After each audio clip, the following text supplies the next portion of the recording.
हरे कृष्ण. सर्वांना दंडवत प्रणाम.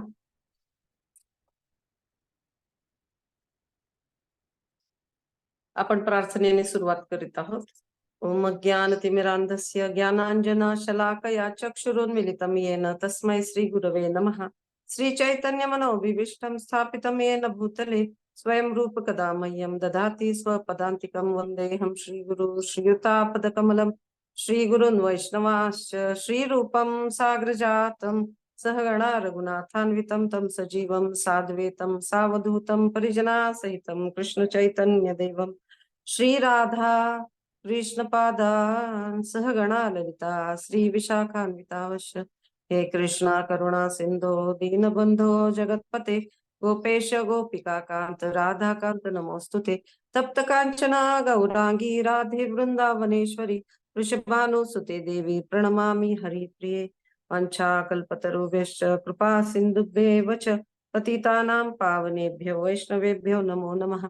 नमो विष्णुपादाय कृष्णप्रेष्ठाय भूतले श्रीमते राधानाथ स्वामिनेति नामिने.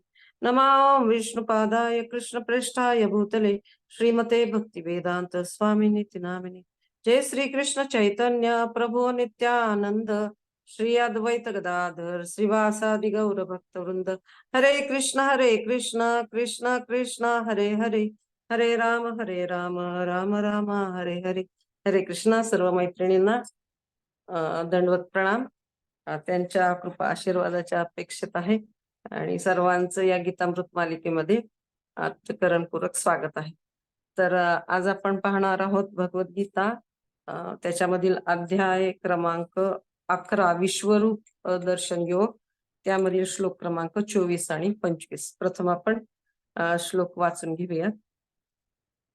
नभस्पृशं दीप्तमनेक वर्ण व्यात्ताननं दीप्तविशालनेत्रं दृष्ट्वा हि त्वां प्रव्यथितान्तरात्मा धृतेन विन्दामि शमं च विष्णू.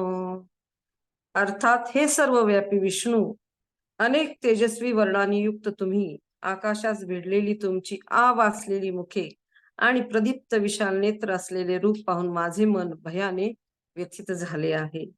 त्यामुळे मी धैर्य आणि मानसिक संतुलन राखू शकत नाही. कोण म्हणते हे? अर्जुन सांगत आहेत. त्यांची काय अवस्था झालीये विश्वरूप दर्शन पाहिल्यानंतर, त्याचं वर्णन या 2 श्लोकामध्ये आलेलं आहे. तर या ठिकाणी जो महत्वाचा शब्द आहे मैत्रिणींनो, तर तो आहे विष्णू. तर त्याचा अर्थ जो सर्वव्यापी आहे आणि सर्व ठिकाणी तो व्याप्त आहे असा. या शब्दाचा इथं विश्वरूप सर्वव्यापी कसं आहे त्याचा उल्लेख येतो. या पूर्ण चॅप्टर मध्ये तसा प्रकारचा उल्लेख येतो की सर्वव्यापी पूर्ण आकाशामध्ये अवकाशामध्ये देखील ते असं विश्वरूपाचं दर्शन अर्जुनाला घडताना दिसून येतं. तर श्रील प्रभुपाद अनुवाद करताना सांगतायत की हे सर्वव्यापी विष्णू, अनेक तेजस्वी वर्णांनी युक्त तुम्ही, आकाशास भिडलेली तुमची आवासलेली मुखे आणि प्रदीप्त विशाल नेत्र असलेले रूप माझे मन भयाने व्यथित झाले आहे. त्यामुळे मी धैर्य आणि मानसिक संतुलन राखू शकत नाही. आता इथं 2 गोष्टी अजून महत्वाच्या आहेत. तुमचं जे रूप आहे अकराळ विकराळ, तर ते पाहिल्यानंतर अर्जुनाची मानसिक अवस्था काय झाली, तर त्यांचं संतुलन ढळलेलं आहे आणि ते स्वतः सांगतात की ते त्यांचं धैर्य जे क्षत्रियाकडे असतं ते धैर्य ते राखू शकत नाहीयेत. आता गीताभूषण टीकेमध्ये ऐकलेलं आहे की अर्जुन 2 श्लोकामध्ये आपली दीनता प्रस्तुत करत आहेत, 24 आणि 25व्या श्लोकामध्ये. ज्यामुळे भगवंत आपल्या विश्वरूपाला आवर्ते घेतील, म्हणजे ते आटोपतील. ते जे विश्वरूपाचं प्रदर्शन चालू आहे भगवंतांचं ते आवर्त घेतील. त्यामुळं अर्जुन या ठिकाणी तशा प्रकारची दीनता दैन्यभाव प्रगट करताना दिसून येतात. तर आपण हे कशावरून समजून घेऊ शकतो की लहानपणी एखाद्या मूवी मध्ये जेव्हा आपण एखादा हॉरर सीन बघतो किंवा एखादी हॉरर मूवी बघण्यासाठी आपण धैर्य गोळा केलेला असतं आणि तो सीन जेव्हा चालू होतो तेव्हा असं वाटतं की आता आता बस आता बस आता बघायला नको, आता डोळे घट्ट मिटून घेतलेले. तुम्हाला आठवत असेल लहानपणी असा एखादा प्रसंग आपल्याला आठवत देखील असेल की अशा प्रकारे आपण जेव्हा हॉरर सीन बघतो तेव्हा आपल्याला ते बस आता नको ही भावना निर्माण होते. तशाच प्रकारची भावना अर्जुनाची या ठिकाणी निर्माण झाली की अर्जुन घाबरून गेलेले आहेत आणि नको मला हे पाहायचं नाही, बस आता कृष्णा थांबवा हे तुमचं जे अकराळ विक्राळ भयानक असं जे विश्वरूप जे सगळ्या अवकाशाला भरून व्यापून राहिलेलं आहे ते रूप आता तुम्ही आवर्त घ्या. तर म्हणजे इनडायरेक्टली अर्जुन या ठिकाणी भगवंतांना विनवणी करत आहेत. तुम्हाला पाहून त्यांचं मन म्हणजे अर्जुन या ठिकाणी सांगतात की त्यांना पाहून मन हे उद्विग्न झालेलं आहे. अर्जुन तिथं सांगतायत अर्जुनाचं मन विचलित झालेलं आहे आणि संतुष्टी शांती भगवंताच्या दर्शनाने खरं तर नेहमी संतुष्टी प्राप्त होत असते. एक मानसिक शांती एक प्रसन्नतेचा अनुभव होत असतो. पण या ठिकाणी काय घडतंय की एक संतुष्टी आणि शांती प्राप्त तर होत नाहीये आणि हे विष्णू रूप पाहून एक भीतीदायक अशी भावना अर्जुनाच्या मनामध्ये निर्माण झालेली आहे. आणि हे विष्णू हे कशा प्रकारचं रूप आहे जे आकाशाला स्पर्श करत आहे. म्हणजे भगवंतांना अर्जुन म्हणतायत आणि दीनतेने म्हणतायत आणि संपूर्ण अंतरिक्ष पृथ्वी स्वर्गाच्या अंतरिक्षात ते व्याप्त झालेलं आहे. बघा केवढं विशाल असं ते रूप असू शकतं. अर्जुनाला कॅमेऱ्यासारखं केले भगवंताने आणि आपल्याला त्या कॅमेऱ्यातून हे भगवद्गीतेच्या माध्यमातून आपल्याला ते रूपाचं छायाचित्रण आपल्याला एक दिसत आहे. जे आकाशाला स्पर्श करत आहे आणि संपूर्ण अंतरिक्ष पृथ्वी स्वर्गाच्या अंतरिक्ष देखील ते व्यापक आहे आणि विशाल मुख उघड आहे. म्हणजे ते जे मुख दिसत आहेत भगवंतांचे अनंत तर त्याच्या ते जे त्यांचे जे मुख आहे त्यांचे चेहऱ्यातलं ते मुख आहे तर ते त्यांचं उघड आहे आव असलेलं आहे. आणि इथे आपण हे वर्णन वाचत आहोत की कशा प्रकारचं ते अकराळ विक्राळ असं महान असं मोठं असं ते रूप अद्भुत असं रूप आता त्याचं वर्णन या ठिकाणी अर्जुन करण्याचा प्रयत्न करत आहेत. तर आपण कृष्णा बुक मध्ये देखील वाचतो एक भक्त असं वर्णन करत होते की हा जो बक राक्षस होता जो श्रीकृष्णांना मारण्यासाठी कंसाने पाठवलेलं खेळणं होतं तर त्याची साईज केवढी मोठी होती म्हणजे बक राक्षस ते साधारण बगायप्रमाणे नव्हता तर त्याची एवढी मोठी चोच होती आणि तो असा उंच काय म्हणतो आपण एकदम असा अकराळ विक्राळ असं त्याचं स्वरूप होतं. अर्थात नंतर श्रीकृष्णाने सहजगत्या त्याला ठार केलेलं आहे. परंतु ते पाहून म्हणजे एक कल्पना येऊ शकते आपल्याला ते वर्णन वाचून देखील की जेव्हा एखादा अकराळ विक्राळ गोष्ट आपल्याला दिसते महाकाय डोंगर दिसतो किंवा महाकाय यंत्र दिसतं त्यावेळेस आपली बंबेरी उडती ते पाहून त्याचं ते रूप पाहून. तर इथं तर अर्जुनाला भगवंतांचं ते अकराळ विक्राळ रूप पाहून कशा प्रकारची त्यांची भावना मानसिकता कशा प्रकारचं भय त्यांच्या मनामध्ये निर्माण झालं असेल आणि त्यांनी ते रूप आवरण्यासाठी भगवंताला अप्रत्यक्षपणे या ठिकाणी विनंती केलेली आहे. आणि असं कसं रूप असेल ते बघा विचार करा मैत्रिणींनो की अर्जुनासारखा क्षत्रिय क्षत्रिय व्यक्ती हे रूप पाहिल्यानंतर घाबरून जातोय तर आपण कल्पना करू शकतो की ते किती अकराळ विक्राळ भयानक विलक्षण असं रूप असू शकतं. तर इथं अर्जुन आहे ना भगवंताच्या काळ रूपाच्या दर्शनाने भयभीत झालेला आहे भयानक रसाचा अनुभव तो या ठिकाणी करत आहे. आता दुसरा श्लोक आपण पाहणार आहोत श्लोक क्रमांक 25. आणि इथं वर्णन आलंय की अर्जुना असं सांगतात की ते त्यांचं मानसिक संतुलन जे आहे ते राखू शकत नाही ते रूपाचं दर्शन झाल्यानंतर. आता दुसरा श्लोक जो आहे 25वा तो आपण वाचणार आहोत. द्रष्टा कराला निचते मुखानी दृष्ट्वेव कालानल सन्निभानी दिशो न जाने न लभे च शर्म प्रसीद देवेश जगन्निवास. हे देवाधिदेव हे जगन्निवास कृपया माझ्यावर प्रसन्न व्हा. तुमची मृत्यूरूपी प्रज्वलित मुखे आणि अकराळ विक्राळ भयानक भयंकर दाढा पाहून मी माझे संतुलन राखू शकत नाही. सर्वच बाजूंनी मी गोंधळलो आहे. बघा अर्जुन पुन्हा पुन्हा या गोष्टी वारंवार सांगत आहेत. सर्वच बाजूंनी त्यांचं ते संतुलन जे आहे तर ते आता ते राखू शकत नाहीत. आता कृपया तुम्ही तुमचं हे जे अकराळ विक्राळ रूप आहे त्याला आवर्त घ्या. तर इथं जे उल्लेख आलेला आहे की दृष्टा करालाने तुमचा भयानक दातांना पाहून अर्जुन म्हणतायत ते अकराळ विक्राळ मुख पाहून दिशी न जाणे म्हणजे त्यांना दिशा समजत नाहीये. तर कधी आपल्याला असा अनुभव आलेला आहे का की कोणत्या दिशेला जायचंय आपल्याला समजत नाही, तर उत्तर कुठं आहे याचा अंदाज आपण बांधू शकत नाही. तर एक छोट्याशा ह्याच्यावरून आपल्याला कळू शकतं की समजा जर आपण समुद्रामध्ये असलो, मध्यभागी समुद्राच्या किंवा पाण्याच्या अथांग पाण्याच्या अशा समुद्राच्या मध्यभागी जर असो, एखादं जहाज असेल आणि चोहोबाजूनी पाणीच पाणी जर असेल, तर एखादी व्यक्ती भ्रमित होऊ शकते. किंवा चक्कर आल्यानंतर कोणत्या दिशेला कोणती दिशा आहे, कोणत्या दिशेला जायचंय, भोवळ आल्यानंतर व्यक्तीला समजू शकत नाही. जेव्हा व्यक्ती घाबरून जाते ना, तर अशा प्रकारच्या काही लक्षणं तिच्यामध्ये दिसून येतात. तिला नेमकी दिशा कोणती आहे, कुठं जायचं हे समजू शकत नाही. तशी प्रकारची अवस्था अर्जुनासारख्या क्षत्रिय योद्ध्याची झालेली आहे. त्यांना भगवंतांनी दिव्य दृष्टी दिलेली आहे, हे पाहण्यासाठी परंतु तरी देखील ते सहन करण्याची क्षमता अर्जुन इथं वर्णन करतायत, की आता बास करा हे रूप. मला भ्रमित अवस्थेमध्ये गेल्यासारखं होतंय, की गोंधळलेल्या अवस्थेमध्ये गेल्यासारखं होतंय. तर इथं अजून एक वर्णन आहे, न लभेच शर्मा. अर्थ याचा की सुख प्राप्त होत नाही. हे जे रूप आहे ना, हे पाहून अजिबात सुख प्राप्त होत नाहीये. तर तुम्हाला आठवत असेल, की अर्जुनाला दिव्य चक्षु भगवंतांनी प्रदान केलेले आहेत. या अध्यायामध्ये तसा उल्लेख होता. जेव्हा विश्वरूप प्रदर्शित करण्याच्या आधी भगवंत अर्जुनाला एक दिव्य चक्षु प्रदान करतात.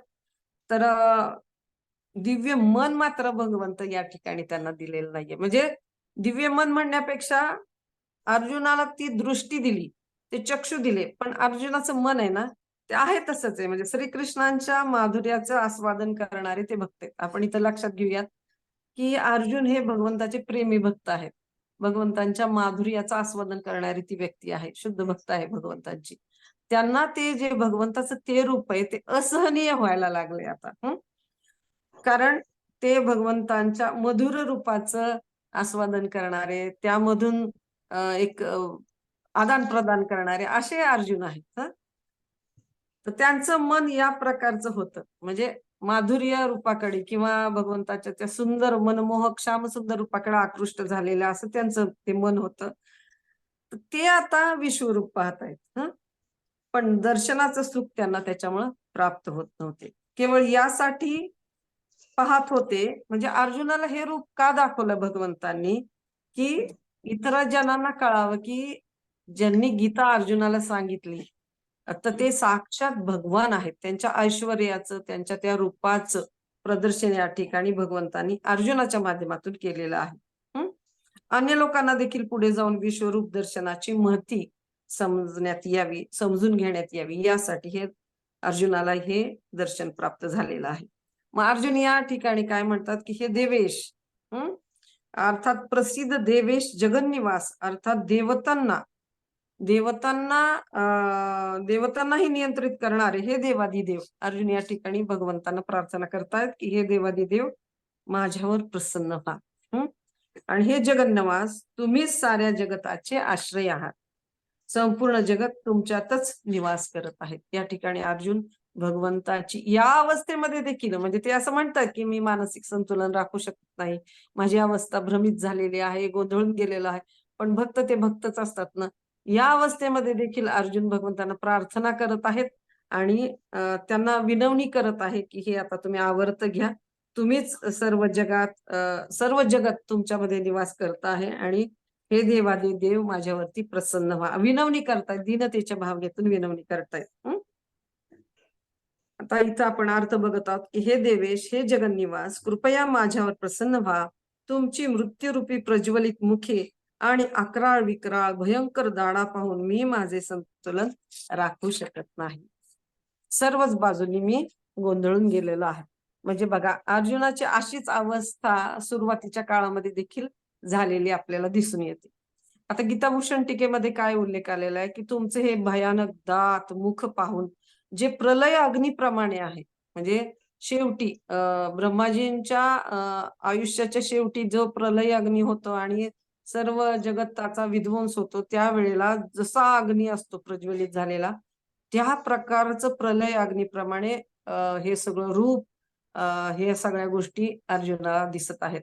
आणि माझे दिशांचे ज्ञान शून्य होत आहे, असं अर्जुन त्या ठिकाणी त्यांच्या भावना व्यक्त करत आहेत. तर आपण हे ना तुम्ही म्हणाल की वारंवार याच गोष्टी किंवा वारंवार प्रत्येक श्लोकामध्ये कसं हे रूप भयानक आहे, अकराळ विक्राळ आहे, या प्रकारचं आपण पुन्हा पुन्हा तेच ते श्लोक का घेतोय? कारण आहे ना आपल्या शुद्धीकरणासाठी या सगळ्या गोष्टी गरजेच्या आहेत आणि आपल्या मनावरती देखील हे बिंबावं की कसं जे भगवंत जे श्यामसुंदर रूप आहे त्यांचं, परंतु भक्तांव्यतिरिक्त जे लोक गीता वाचतील किंवा गीता त्यांच्या हातातली जे भाग्यवंतांच्या त्यांना देखील या गोष्टी समजून येतील की कसे जे ज्यांनी ही गीता बोलली आहे अर्जुनासाठी संदेश दिलेले आहेत ते स्वयं भगवंताची वाणी आहे. ही गीता म्हणजे भगवंताची वाणी आहे जे षड ऐश्वर्य पूर्ण भगवान आहेत. म्हणून गीतेमध्ये प्रत्येक ठिकाणी श्रीकृष्ण वाच असं भगवान वाच अशा अशा प्रकारचा उल्लेख येतो. आता अद्भुत रसाकडून भयानक रसाकडे अर्जुनाची वाटचाल झालेली आहे. तो भयभीत झालेला आहे आणि त्याने काय काय पाहिले हे वरील 2 श्लोकामध्ये आपण ऐकले. या 2 श्लोकात असं काही आहे की ते भगवंता आता खूप झालं. आता हे आवरा तुम्ही. आता हे मला सहन होत नाही. माझी काय म्हणतो ना आपण एक गोंधळ निर्माण झालेला आहे आणि माझ्या मनामध्ये जे संतुलन असायचं ते संतुलन आता मी इथून पुढे राखू शकणार नाही. तर अर्जुनाने इथं विश्वरूपाच्या वर्णनाबरोबर त्यांच्या स्वतःच्या मानसिक अवस्थेचं देखील वर्णन केलेलं आहे. हा फरक या ठिकाणी या श्लोकामध्ये आहे की केवळ अर्जुन आता इथं एवढंच सांगत नाहीयेत की तुमचं कसं रूप आहे. अर्जुन सांगतात त्या रूपाचं पाहिल्यानंतर ते दर्शनानंतर त्यांच्या मानसिकतेवर काय परिणाम झालेला आहे. तर आपण भगवद्गीतेच्या पहिल्या अध्यायामध्ये 30व्या श्लोकामध्ये आपण वाचलेला आहे. बऱ्याच जणांना आठवत असेल. 1 मिनिट. तर ते त्या ठिकाणी अर्जुन असं वर्णन करत होते की न च शक्नोम्यवस्थातुं भ्रमतीव च मे मनः निमित्तानि च पश्यामि विपरीतानि केशव. मला येथे यापुढे थोडा वेळ सुद्धा उभे राहणे शक्य नाही. मला स्वतःचाच विसर पडत चालला आहे आणि माझे मन चक्रावून गेले आहे. बघा दोन्ही अवस्था एकदम सारख्या आहेत. हे केशव, हे कृष्णा, मला केवळ विपरीत घडण्याचीच लक्षणे दिसत आहेत. तर हे केव्हा जेव्हा भगवंत त्यांचा रथ जो आहे तो संपूर्ण कौरव सेनेपुढे नेऊन उभा करतात. अर्जुन त्याच्यामध्ये बसलेले आहेत आणि जेव्हा समोरचे आप्तस्वकीयांना पाहतात अर्जुन तर त्यावेळेस त्यांच्या मनाची अवस्था अशा प्रकारची होते. ज्या प्रकारची अवस्था आता श्रीकृष्णांचं ते विश्वरूप पाहिल्यानंतर अर्जुनाचे झालेले आपल्याला दिसून येते. इथं उल्लेख करतात की मी स्वतःला विसरून जात आहे आणि त्यांचे मन चक्रावून गेलेले आहे. म्हणजे नातेवाईकांना पाहून चक्रावून गेलेले. आता भगवंताचे विश्वरूप पाहून अर्जुन भयग्रस्त झालेले आहेत. ते त्यांचा अनुभव शेअर करत आहेत. आणि खूप तीव्रतेने या गोष्टी अर्जुन तीव्रतेने भगवंतांना या ठिकाणी प्रार्थना करत आहे. आता आपण ह्या सगळ्या गोष्टी ऐकत आहोत किंवा आपण हे सगळं ऐकत आहोत की तात्पर्यामध्ये प्रभुपाद काय देतात आणि हे जे वेगवेगळे अध्याय आहेत भगवद्गीतेमधील. आता आपण 11व्या अध्यायाचं वाचन करत आहोत किंवा मैत्रिणींनी खूप छान पद्धतीने याचं विवेचन केलेलं आपण ऐकलेलं आहे. तर या अध्यायाचं महत्व काय आहे हे जेव्हा मी पहिल्यांदा ऐकलं ना तेव्हा मला असं वाटलं की निश्चित हे आपण एकमेकांना शेअर केलं पाहिजे.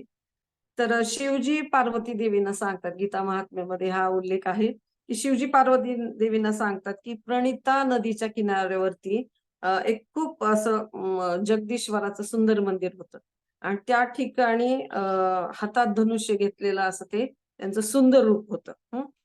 आणि सुनंद नावाचा एक ब्राह्मण त्या ठिकाणी अतिशय आजीवन ब्रह्मचारी व्रताचं पालन करीत भगवद्गीतेचं पठण करत असायचं. कुठल्या अध्यायाचं तर 11व्या अध्यायाचं नियमितपणे त्या जगदीश्वरांसमोर भगवद्गीता उघडून त्याच्यामधील तो 11वा जो अध्याय आहे विश्वरूप दर्शन योग त्याचं पठण नित्य नियमाने अगदी करत असायचं.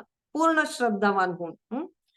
तर त्याचं इंद्रियांवरती पूर्णपणे नियंत्रण आलेलं होतं आणि त्यामुळे भगवान जगदीश्वर जे होते त्याच्यावरती प्रसन्न होते आणि त्याच्यामुळं इंद्रियांवरती नियंत्रण आल्यामुळं तो सतत म्हणजे अविरतपणे निरंतरपणे जगदीश्वराचं, भगवंतांचं आणि या विश्वरूपाचं स्मरण करण्यामध्ये यशस्वी झालेला होता.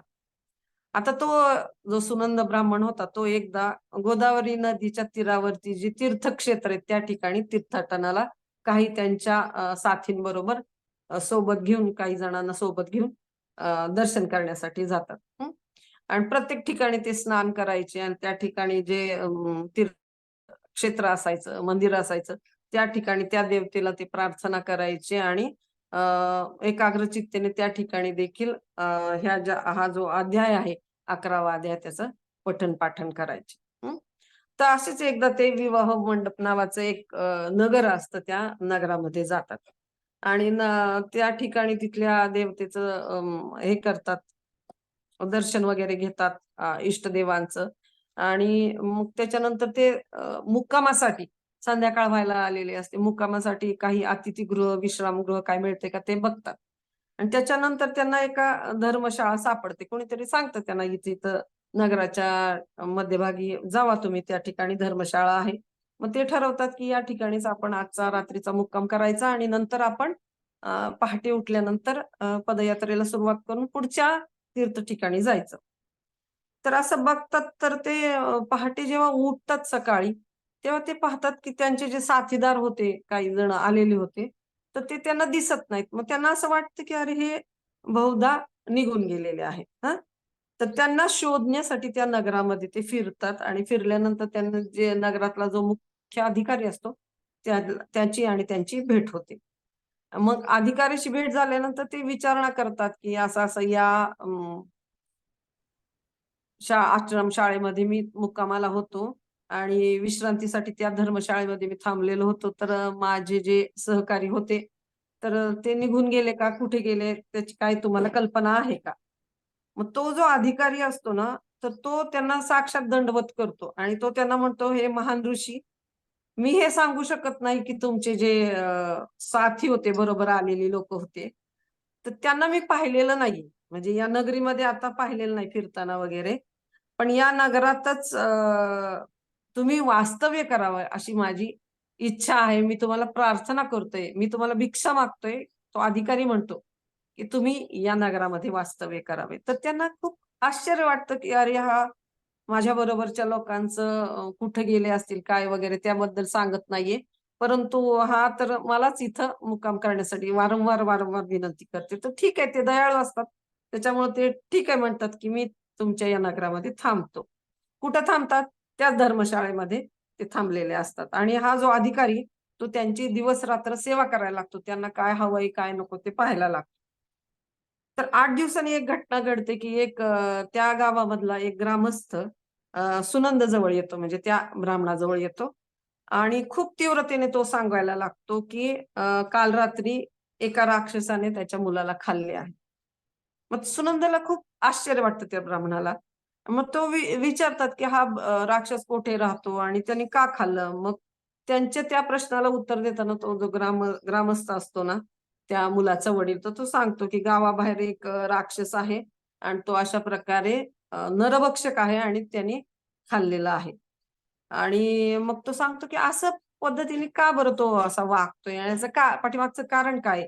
मग त्या ठिकाणी तो सांगतो, की या ठिकाणी या गावामध्ये एक राक्षस राहत होता आणि तो काय करायचा, की गावातल्या लोकांना खाऊन टाकायचा, नागरिकांना तिथल्या. मग सगळेजण मिळून आहे ना त्या राक्षसाकडे गेले आणि त्यांनी खूप त्याला विनवणी केली, की "तू असं करू नकोस." तर तो म्हणतो, की "माझ्या जेवणाचं काय?"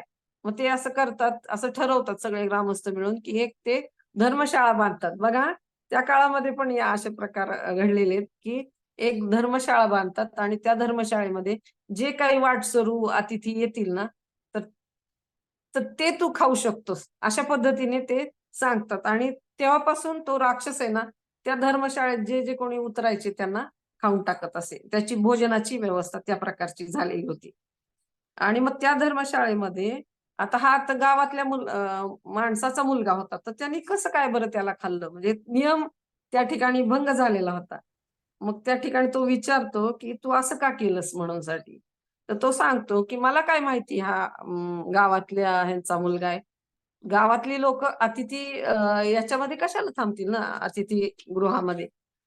तर तो गावकरी सांगतो, ज्याच्या मुलाला ह्या राक्षसाने खाल्ले, सुनंदला सांगतो, की त्याच्याकडे एक मित्र येणार होता त्याच्या मुलाकडे. आणि त्या मित्राची व्यवस्था त्याला वाटलं, की साधारण व्यक्ती आहे आणि त्याची व्यवस्था मग त्यांनी काय केली, आश्रमशाळेमध्ये केली. आणि मग आश्रमशाळेमध्ये, त्या आश्रमामध्ये विश्रांतीसाठी धर्मशाळेमध्ये गेल्यानंतर मग त्या जेव्हा मुलाला कळतं, की त्याचा इतका जवळच्या मित्राला तिकडं थांबवण्यात आले, त्यालाही देखील माहिती होती ही हिस्ट्री. मग तो जातो त्याच्या पाठीमागे त्याला वाचवण्यासाठी. परंतु काय होतं, तेवढ्यात ह्याची बहुजनाची हे झालेली असते वेळ. त्याच्यामुळे तो त्या मुलाला देखील गिळंकृत करतो आणि त्या मुलाच्या मित्राला देखील खाऊन टाकतो. मग हे सगळं घडल्यानंतर तो राक्षसाकडे जेव्हा जातो तो ग्रामस्थ, ज्याच्या मुलाला त्या राक्षसाने खाल्ले, तर त्याला तो अनुरोध करतो, की कृपा करून असं काहीतरी कर, की मुलाला परत आणता येईल. मग तो त्याच ठिकाणी सांगतो, की तुम्ही तुमच्या म्हणजे तो त्या राक्षस त्याला सांगतो, की आता पुन्हा तर असं काही करू शकतो का? की जेणेकरून तो मुलाला प्राप्त करू शकतो. त्या राक्षसाला थोडंफार वाईट वाटायला सुरुवात होती. आणि तो म्हणतो, की तू असं एक काम करू शकतो, की हे सगळं जेव्हा संभव केव्हा आहे माहितीये का? की जेव्हा मी राक्षस योनीतून मुक्त होईल. हं. तर मग तो विचार करतो, की तू राक्षस योनीतून कसा मुक्त होशील? की भविष्यात घडणाऱ्या या सगळ्या गोष्टी पण टाळता येतील, तुझ्या मुलाला पण परत आणता येईल. ह्या सगळ्या गोष्टी तेव्हाच शक्य होतील, जेव्हा ह्या जो राक्षस शरीर मिळाले, त्या शरीरातून त्याला मुक्तता मिळेल. मग तो ग्रामस्थ विचारतो त्या राक्षसाला, "हे कसं शक्य होईल?" हं. तर की तू राक्षस योनीतून मुक्त होणं. मग तो सांगतो, की हे तेव्हाच संभव आहे, जेव्हा प्रतिदिन भगवद्गीतेच्या 11व्या अध्यायाचं पठण एखादी जर शुद्ध व्यक्तीने केलं आणि त्यांनी ते पठण केल्यानंतर त्यांनी स्वतःच्या हाताने पवित्र असं जल माझ्या अंगावरती फेकलं, तर त्याच्यामुळं माझा हा जो राक्षस देह आहे, तो नष्ट होईल आणि मला पुन्हा एक चांगलं मनुष्य शरीर प्राप्त होईल. हं. तर आपण याच्यातून एक गोष्ट लक्षात घेऊ शकतो, की जेव्हा एखादी गोष्ट आपण वारंवार करतो, आध्यात्मिक गोष्ट वारंवार करतो. उदाहरणार्थ जप आपण वारंवार करतो किंवा वारंवार भगवद्गीतेचं श्रवण आपण करतो. आपल्याला कल्पना नाहीये, या श्लोकांमध्ये किती शक्ती आहे किंवा या भगवद्गीतेच्या प्रत्येक अध्यायामध्ये किती ताकद आहे आणि आपण किती सौभाग्यशाली आहोत, की वारंवार दररोज आपण भगवद्गीतेचं हे जे अध्याय आहेत, त्या अध्यायामधील प्रत्येक श्लोकावरचं विवेचन आपण अर्धा तास, हे सगळे जे भगवंताची वाणी आहे किंवा अर्जुनाचं जे संवाद आहेत, त्याच्याबद्दलचं आपण श्रवण करत आहोत. हं. तर आपण खूप खूप आभारी असलं पाहिजे वैष्णवी समितीचं, की नंददुलार प्रभूजीने आणि वैष्णवी समितीने अशा प्रकारचे खूप छान असा उपक्रम राबवत आहेत आणि जेणेकरून आपल्या मनावरती देखील खूप छान संस्कार होत आहेत. आणि गीता महात्म्यामध्ये हे देखील सांगितलं, की यत्र गीता पठनश्च पाठनम तथा मोदते तत्र श्रीकृष्ण भगवान राधया सहित. म्हणजे श्रीकृष्ण भगवान हे राधाराणी सहित त्या ठिकाणी उपस्थित असतात आणि ते निश्चितपणे इतके संतुष्ट होतात, हे भगवद्गीतेचे श्लोक ऐकत असले कोणी किंवा सांगत असलं कोणी किंवा हा संवाद चालत असला किंवा किंवा आपण एकटं जरी भगवद्गीतेचं वाचन करत असलो, त्या श्लोकाचं वारंवार स्मरण करत असलो, तर ते नेहमी भगवंत त्या ठिकाणी उपस्थित असतात आणि त्यांच्या धामामध्ये त्या व्यक्तीला ते घेऊन जातात. हे मात्र निश्चित, की गीता महात्म्यामध्ये आपण हे समजून घेऊ शकतो, की किती शक्ती आहे या सगळ्या गोष्टींमध्ये. तर जप सुद्धा आपण जेव्हा करतो, त्याच्यामध्ये आपल्याला परवा आपण ऐकलं, की राधाराणी माताजींकडून, की एका जागी बसून जर जप केला, तर त्या ठिकाणी एक प्रकारची ऊर्जा निर्माण होत असते. हां. तर हे सगळं घडत असतं. ज्याप्रमाणे आपण आपल्याला जर बरं नसलं, तर आपल्याला डॉक्टर औषधाची एक गोळी घेतात. ती कुठून कुठं जाते आपल्याला माहिती नाही पडत, पण आपण बरं होतो. आपला ताप नष्ट होतो. तसा हा जो भवताप आहे आपल्याला, या जगामध्ये सुख आहे ते शोधण्याचा किंवा या जगामधील नियंत्रण करण्याचा हा जो भवरोग आपल्याला जडला आहे, तो भवरोग नष्ट व्हायला खूप चांगल्या पद्धतीने मदत होते आणि आपलं खरं जे स्वरूप आहे ते समजायला आपल्याला खूप छान पद्धतीने मदत होऊ शकते. हं. तर मंगल आरतीच्या बाबतीत देखील हाच अनुभव आपण घेऊ शकतो, की आध्यात्मिक शक्ती आणि सूक्ष्म शक्ती प्रत्येक व्यक्तीला या ठिकाणी प्राप्त होत असते. जेव्हा आपण श्रवण करतो भगवंताबद्दलचं, किंवा आपण जेव्हा जप करतो, जेव्हा आपण मंगल आरतीद्वारे गुरूंचं पूजन करतो, या सगळ्या गोष्टींमुळं आपल्याला खूप प्रकारची एक ऊर्जा प्राप्त होत असते, आध्यात्मिक शक्ती प्राप्त होत असते. त्याच्याबरोबर आपण हे देखील बघितलं की त्या ब्राह्मणाला त्या राक्षसाने का बरं खाल्लं नाही, कारण प्रतिदिन तो गीता पठण करत असायचा. आता हा राक्षस म्हणजे आपण म्हणू शकतो की भव रोगाचा हा राक्षस आहे. आणि त्या जो सुनंद आहे त्याचं इंद्रिय संयमन होतं. तर प्रभुपादांनी आपल्याला जे 4 नियम दिलेले आहेत, तर त्या 4 नियमांचं जसं आपण विलिंगली पालन करायला सुरुवात करतो, तर त्यावेळेला देखील हे जे हरे कृष्ण कृष्ण कृष्ण हरे हरे, हरे राम राम राम हरे हरे, हे जे दिव्य नाम आहे ना, ते रेसिप्रोकेट करायला सुरुवात करते.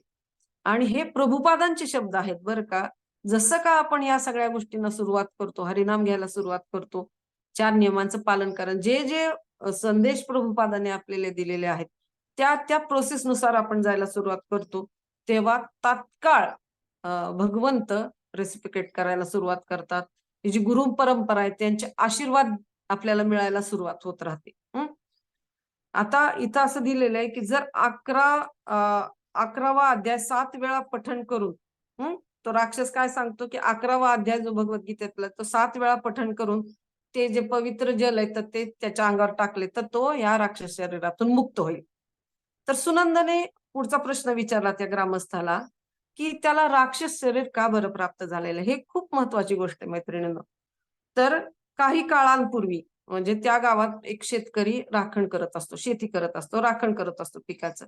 आणि दूरवर एक सडक असते, त्या सडकेवरती एक गिधाडांचा हल्ला एका व्यक्तीवरती होतो. तर हा बघतो ते की गिधाड आहे तर त्या व्यक्तीला हल्ला करते, त्याला जखमी करते. परंतु तो ना त्याच्या सहाय्यासाठी अजिबात जात नाही. तो तिथंच त्याने जो राखण करत असतो ते शेताचं, तिथंच त्याचं ते कार्य करत राहतो. आणि तिथून एक ऋषी चाललेला असतो. तर ऋषी बघतो की अरे ह्या गिधाडांचा हल्ला होतो ह्या व्यक्तीवरती, तर ह्याला मदत करायला पाहिजे. पण तो ऋषी जोपर्यंत तिथं पोहोचतो तोपर्यंत त्या गिधाडाने त्या माणसाला संपून टाकलेला असतं. त्याला पूर्ण जखमी केलेलं असतं आणि तो जो मनुष्य आहे दुर्दैवाने तो मृत्यू पडलेला असतो. तर तो जो ऋषी आहे योगी, तर तो या शेतकऱ्याला खूप दंडित करतो, रागवतो आणि तो सांगतो की चोर साप यांच्यापासून जर कोणा हल्ला करत असेल किंवा कोणावरती एक दुर्व्यवहार होत असेल, तर हे नुसतं पाहणाऱ्या लोकांना एक गुन्हा येतो अशा प्रकारचा. आणि या लोकांना वाचवण्यासाठी जर तो व्यक्ती सक्षम असेल आणि तो जर सहाय्य करत नसेल ना, तर यमराज त्या व्यक्तीला दंडित करतात. तर याच्यातून मी त्या एका लेक्चरमध्ये ऐकलं होतं की एक गंभीर सिद्धांत आपण लक्षात घ्यायला पाहिजे की कृष्ण भावनामृताचं जे आंदोलन आहे, तर ते आंदोलन "जारे देखो तारे कहे कृष्ण उपदेश" असं कोणी सांगितलंय आपल्याला? स्वयं भगवंत चैतन्य महाप्रभूंच्या रूपामध्ये जेव्हा ते आले, तेव्हा त्यांनी तो आदेश आपल्या सगळ्यांसाठी दिलेला आहे की "जारे देखो तारे कहे कृष्ण उपदेश". कारण का हा उपदेश करायचा मैत्रिणींनो, की नरकामध्ये जो जीव चाललेला आहे त्याला वाचवण्यासाठी हा मंत्र उपयुक्त होऊ शकतो. न जाणो तुमच्या सांगण्याने एखाद्या व्यक्तीचं आयुष्य सुधारू शकतं. हरे कृष्ण मंत्राबद्दल किंवा भगवंतांबद्दल जर आपण त्यांना सांगितलं किंवा भगवद्गीतेचा प्रचार आपण केला किंवा एखाद्या व्यक्तीला नामामृत सारख्या गोष्टीकडे जोडलं आपण की गीतामृत मालिका ऐकण्यासाठी प्रोत्साहन दिलं, तर त्या व्यक्तीच्या जीवनामध्ये सकारात्मक परिवर्तन झालेलं आपल्याला दिसून येईल. आणि त्याला कारण तुम्ही असू शकता मैत्रिणींनो. म्हणजे एक छोटीशी गोष्ट तुम्ही करू शकता, इतरांना कृष्ण भावनेबद्दल माहिती देऊ शकता, जे आपला सत्संग आहे त्याच्याबद्दल माहिती देऊ शकता आणि कृष्ण भावना भाविक बनण्यासाठी आपण मदत करू शकता. कारण प्रत्येकामध्ये ती क्षमता आहे. प्रभुपाद त्या ठिकाणी म्हणतात आणि लेक्चरमध्ये देखील आपण ऐकतो, की केवळ आळसामुळे आपण जर त्या व्यक्तीला हे गोष्टी सांगत नसू किंवा आपलं तर झालंय ना, ठीक आहे, आपण ऐकतो ना, ठीक आहे.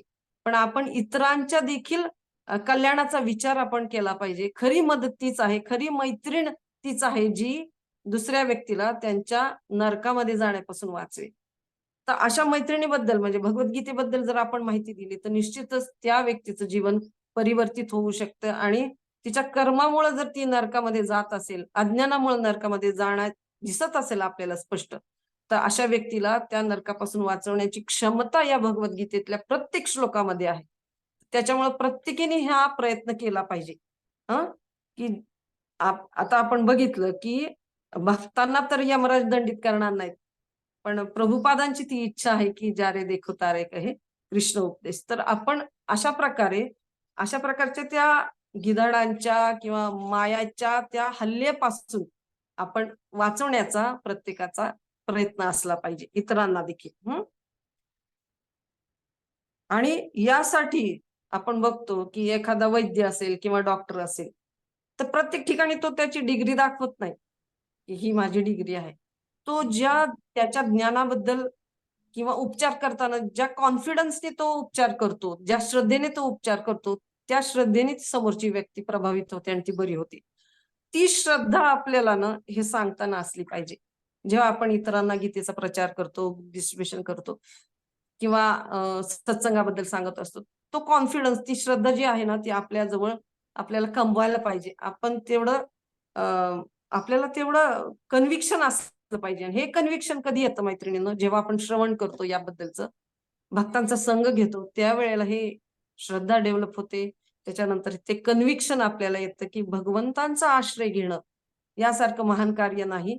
आणि भगवंतांच्या हरिनाम घेणं म्हणजे हरे कृष्ण कृष्ण कृष्ण हरे हरे, हरे राम राम राम हरे हरे, हे सर्वात कलियुगातलं सर्वात महत्वाचं कार्य आहे. युगधर्म आहे भगवंताचं नामस्मरण करणं. याबद्दल जेव्हा आपल्याला कन्व्हिक्शन येतं ना, ते कन्व्हिक्शन आपल्याला इतरांना देता येतं.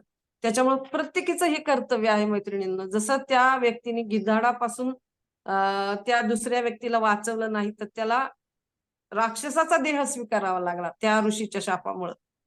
तसंच आपल्याला जेव्हा हे माहितीये कृष्ण भावनामृत आंदोलन एवढं चांगलं आहे, प्रभुपादांनी दिलेल्या हरिनामामुळं आज प्रत्येकाचा उद्धार होऊ शकतो आणि त्या व्यक्तीला त्याचं जे खरं स्वरूप आहे ते प्राप्त होऊ शकतं. त्याच्यानंतर स्वतःच्या धामामध्ये म्हणजे स्वतःच्या घरी त्या व्यक्तीला जाण्याचा हा मार्ग आहे. निज घरी, स्वतःच्या घरी जाण्याचा, स्वधाम ठिकाणी जाण्याचा, भगवंतांकडे परत जाण्याचा, जे आपले खरे माता पिता आहेत त्यांच्याकडे जाण्याचा, खऱ्या घरामध्ये जाण्याचा मार्ग आपल्याला समजला आहे. तो निश्चितपणे आपण इतरांना देखील सांगितला पाहिजे. त्यासाठी आपल्याला श्रद्धा हवी. तर आपण इथं पाहिलं की कशा पद्धतीने आपण प्रचार केला पाहिजे, त्याच्यानंतर इतरांना देखील प्रोत्साहन दिलं पाहिजे. हरिनाम घेण्यासाठी इतरांना देखील, स्वतः देखील व्यवस्थित केलं पाहिजे आणि इतरांना देखील प्रोत्साहित केलं पाहिजे, ज्याच्यामुळं आपल्याला पुढचा देह मानवाचा तर मिळेलच आणि कदाचित तुमची जर तेवढी तीव्र इच्छा असेल आणि भगवंतांनी तुमची जी भक्ती आहे ती स्वीकारलेली असणारच आहे नक्की, आणि गुरूंच्या कृपेने आपण पुन्हा आपलं जे अंतिम गंतव्य आहे, ज्या ठिकाणाहून आपण आलेलो आहोत, आपण आपल्या खऱ्या घरातून भगवंतांची द्वेष करून किंवा मला का नको, मी का नियंत्रण करू नये, मला उपभोग घ्यायचा आहे, त्या आपल्या भावनेमुळे आपण पुन्हा या भौतिक जगामध्ये आलेलो आहोत. परंतु आपल्याला आता परतीचा मार्ग समजलेला आहे. तर त्या परतीच्या मार्गावरती जाण्यासाठी आपण सगळ्यांनी निश्चित प्रयत्न केला पाहिजे आणि त्यासाठी भगवद्गीता आपल्याला निश्चितपणे एक मार्गदर्शन करणारी एक दीपिका आहे असं म्हणू शकतो. तर हरे कृष्णा, तुम्हाला काही प्रश्न असतील तर नक्की विचारा. आणि त्याच्या पुढची स्टोरी सांगते की ज्या वेळेला हा गीतेचं 11 वेळा या 7 वेळा या अध्यायाचं पठण त्या सुनंदनी केलं. पवित्र गंगाजल त्यांच्या त्या राक्षसाच्या अंगावरती शिंपडल्यानंतर त्या राक्षसाला चतुर्भुज रूप प्राप्त झालं. साक्षात भगवंता समान रूप प्राप्त झालं, विष्णू रूप प्राप्त झालं.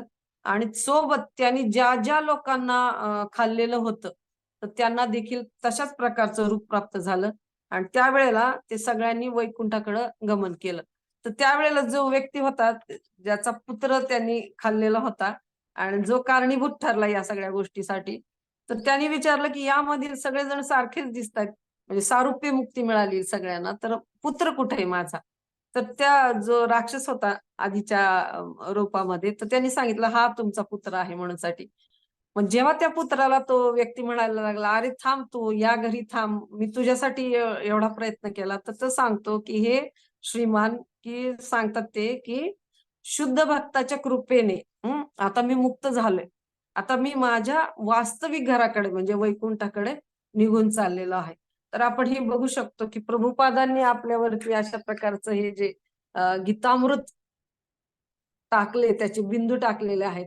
त्याच्यामुळं आपल्याला निश्चितच आपलं गमन हे भगवंतांच्या घराकडे होऊ शकतं, आपल्या खऱ्या घराकडे होऊ शकतं. सोबत आपण इतरांना देखील प्रचार करून त्या प्रकारचं एक सौभाग्य आपण प्राप्त करून देऊ शकतो. तर मैत्रिणींनो, खूप खूप धन्यवाद. काही चुकलं असेल तर ते माझ्या अनर्थामुळे असेल, आणि काही जर शक्य झालं असेल बोलणं, तर ते तुमच्या ऐकण्याच्या उत्कंठतेमुळे असेल. आणि नित्यानंद प्रभूंच्या कृपेमुळे, गुरूंच्या कृपेमुळे हे घडू शकतं. तर काही चुकलं असेल तर क्षमा करा. हरे कृष्ण, हरे कृष्ण. उद्याचं लेक्चर देखील तुम्ही सगळ्यांनी जरूर ऐका. उद्या मला वाटतं संधिनी शक्ती माताजींचं लेक्चर असणार आहे, आणि खूप छान पद्धतीने त्या वर्णन करून सांगतात, समजून सांगतात. हरे कृष्ण. हरी बोल माताजी, थँक्यू. 11व्या अध्यायाचं खरंच खूप छान महत्व समजलं. सो आता आपण सगळेजण मला वाटतं 7 वेळेला वाचायला काही हरकत नाही. आपल्याच अंगावर शिंपडून घ्या. आपल्याच अंगावर शिंपडून घेऊया ते वाचून. Yes yes yes, thank you for the wonderful class. हरे कृष्ण.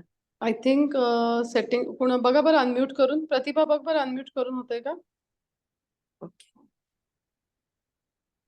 हो होते हा येस. कोणाला काही प्रश्न असतील तर विचारा जरूर. हरे कृष्णा. वेळ बराच झालेला आहे तसा. ठीक आहे ना, प्रश्न असतील तर घेऊयात. प्रश्न असतील तर नक्की सांगा, माताजी छान उत्तरं देतील. नसतील तर थांबूयात. माताजीने एवढा सुंदर क्लास दिला, खूप खूप धन्यवाद माताजी. हरी बोल. ते ऐकणाऱ्यांच्या उत्कंठतेमुळे येतं तसं. असं काल पण प्रभूजींनी सांगितलं होतं. अरे मस्त. थांबूया माताजी. चालेल चालेल, ओके, थँक्यू. उद्या सगळेजण जॉईन व्हा.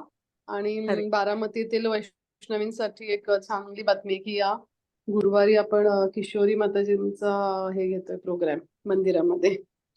हरी तर या बोल. सगळेजण. हरी येस बोल, येस हरी येस, बोल. हरी बोल. म्हणजे आता तुम्हाला तर कळेलच, पण अजूनही त्याचा तुमच्या ओळखीतल्या सगळ्या मैत्रिणींना वगैरे सांगा नक्की. चालेल. हरी बोल. हरी हरी बोल. बोल. हरी बोल. हरे कृष्ण.